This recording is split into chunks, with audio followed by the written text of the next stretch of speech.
नासाडी रोखण्यासाठी राज्यात कांदा महाबँक. नाशिक, छत्रपती संभाजीनगर, सोलापुरात लवकरच प्रकल्प. शेतकऱ्यांच्या हिताचा हा प्रकल्प असून यामुळे कांद्याची साठवणूक करणे शक्य होईल.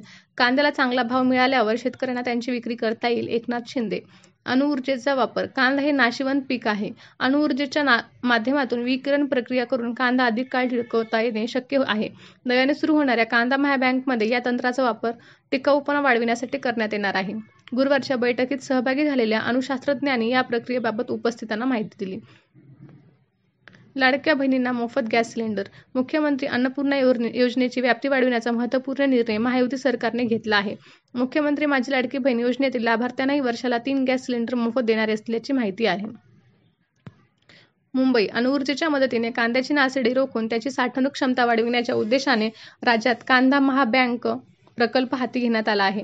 नाशिक, छत्रपती संभाजीनगर तातडीने मार्गी लावण्याचे आदेश मुख्यमंत्री एकनाथ शिंदे यांनी गुरुवारी दिले. कांदा महाबँक प्रकल्पाचा आढावा घेण्यासाठी झालेल्या बैठकीनंतर कांदा उत्पादक शेतकऱ्यांना याचा लाभ होणार असल्याचे मुख्यमंत्र्यांनी स्पष्ट केले. अहमदनगर जिल्ह्यातील राहुरी येथे हिंदुस्थान ॲग्रो संस्थेच्या माध्यमातून पहिली कांदा बँक सुरू होणार आहे. त्यानंतर जास्त उत्पादन होणाऱ्या नाशिक, छत्रपती संभाजीनगर, सोलापूर येथे विकिरण प्रक्रिया केंद्र उभारून महाबँक सुरू करण्याचे आदेश शिंदे यांनी पणन विभागाला दिले. यासाठी महाराष्ट्र औद्योगिक विकास महामंडळ, पणन व महाराष्ट्र राज्य रस्ते विकास महामंडळाच्या जागांचा वापर करण्याची सूचनाही त्यांनी दिली. समृद्धी महामार्गालयात सुमारे 10 ठिकाणी हा प्रकल्प करण्याचे प्रस्तावित आहे.